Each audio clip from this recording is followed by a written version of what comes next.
What is good, and welcome back to another installment of Extraordinary Sound with myself, Tokyo Extraordinary.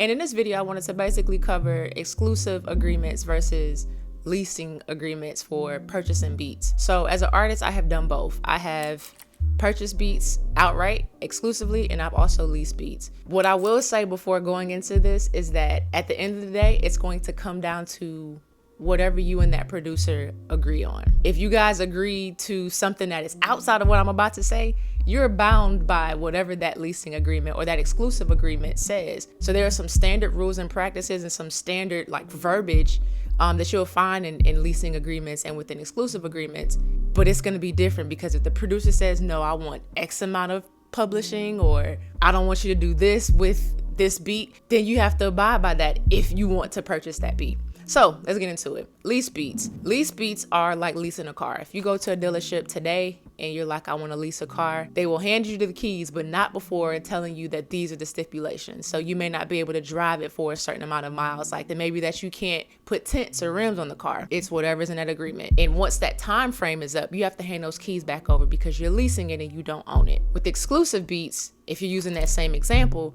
if you go and you purchase a car, you can do whatever you want to it because that's a car that you own. So if you want to drive it across country, you can. The mileage won't matter. That's coming out of your pocket if you have to do something to it to fix it or maintain it. You want to put tents or change the rims, do whatever you want. You own that. Same thing applies for most agreements that are exclusive. Benefits. When you lease a beat, the benefit is that it's usually cheaper. A lot of producers have these deals where it's you could buy 2, get 2 free, or buy 3, get 1 free, or whatever the case may be. So you can buy beats in bulk. Exclusive beats, you're typically going to pay more because what you're doing is you're pulling that beat off the market. So if you're pulling that beat off the market, the producer doesn't have the potential to make hundreds or thousands of dollars off of this beat being leased over and over again. So they may charge you more for you to buy it outright. And now you own. And I use own in quotations because there's still a percentage of that the producer owns, unless they say otherwise. But typically there's a 50-50 split in publishing. So they still own their publishing in that beat,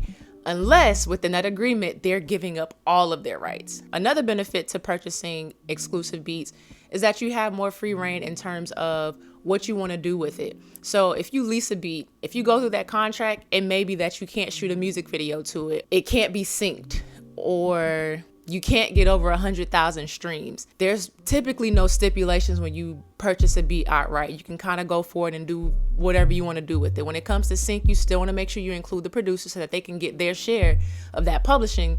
But outside of that, you kind of have free reign to do what you want to do. The downside to leasing beats, although they are affordable, is that you come across this issue where everybody has this beat. So you've paid for this thing that you can't really monetize because that's typically a stipulation. You can't monetize it because that's why Content ID goes super crazy and it gets really muddled because there's 18,000 people trying to release a song with the same beat, and it gets really muddled when it comes to Content ID. So the TLDR version, if you're new as an artist, if you're trying to develop your sound and you're just trying to get your catalog together, you're trying to learn how to maybe record, anything that you're not planning to do anything major with, go for lease beats. If you are really planning to make a career out of this, you may want to start submitting your music for sync opportunities.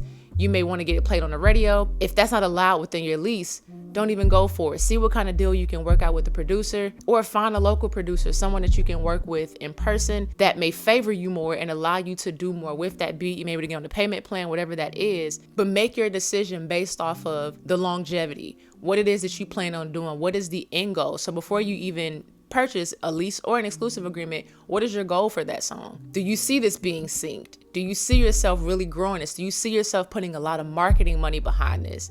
If that's the case, go for an exclusive agreement.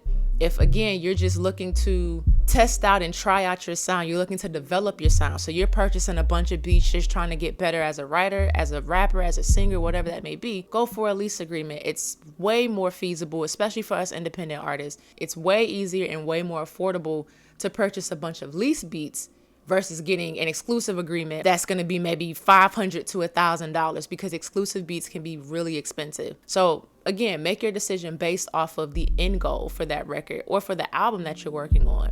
It may take a lot of money up front for exclusive beats, but if you have a plan for marketing and to really push this thing, it's worth it in the end. I hope this video helps. Be sure to drop a comment, like, subscribe, do all of the YouTube stuff. And I appreciate y'all for watching. One.